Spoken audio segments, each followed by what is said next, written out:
साथियों, पिछले 5 साल में देश में 1.5 करोड़ से ज्यादा कारों की बिक्री हुई है। 1.5 करोड़ से ज्यादा। और मैं महंगी कारों की बात करता हूं। 3 करोड़ से ज्यादा भारतीय बिजनेस के काम से या घूमने के लिए विदेश गए हैं। आंकड़ा याद रखिए, इतनी गाड़ियां खरीदी हैं और इतने लोग विदेश। लेकिन स्थिति ये है कि 130 करोड़ से ज्यादा के हमारे देश में सिर्फ 1.5 करोड़ लोग ही इनकम टैक्स देते हैं। इसमें से भी प्रतिवर्ष, ये आंकड़े सुनिए आपको चौंक जाएंगे, प्रतिवर्ष 50 लाख रुपए से ज्यादा आय घोषित करने वालों की संख्या सिर्फ 3 लाख है। आप में से कोई विश्वास नहीं करेगा, अगर मैं वोटिंग करवाऊं तो 100% वोटिंग कहेगा ये सही नहीं है। आपको एक आंकड़ा और देना चाहता हूं। हमारे देश में बहुत प्रोफेशनल्स बहुत क्षेत्रों में काम कर रहे हैं। साइंटिस्ट होंगे, इंजीनियर्स होंगे, डॉक्टर्स होंगे, वकील होंगे, चार्टर्ड अकाउंटेंट होंगे, पूरा बॉलीवुड होगा।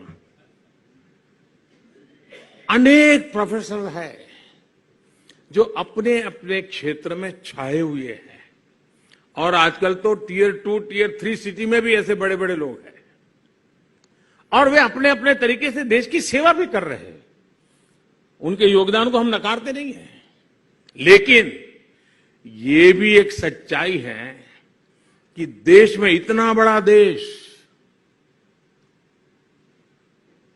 सिर्फ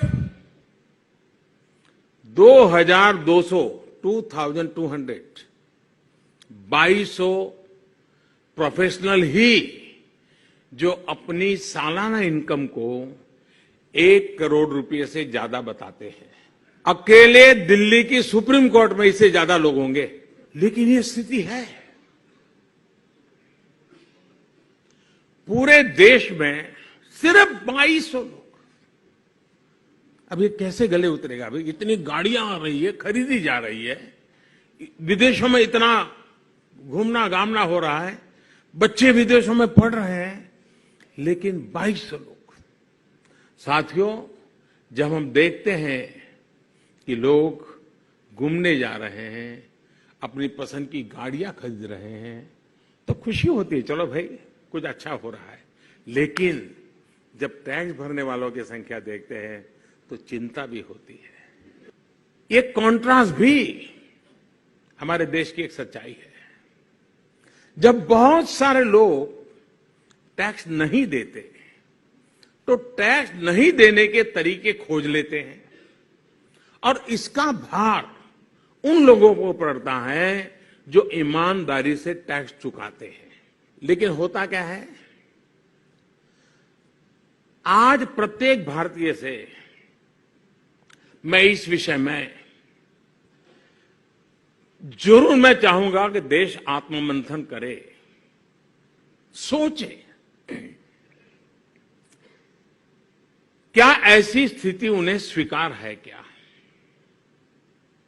आज पर्सनल इनकम टैक्स हो या फिर कॉरपोरेट इनकम टैक्स, भारत दुनिया के उन देशों में है जहां सबसे कम टैक्स लगता है।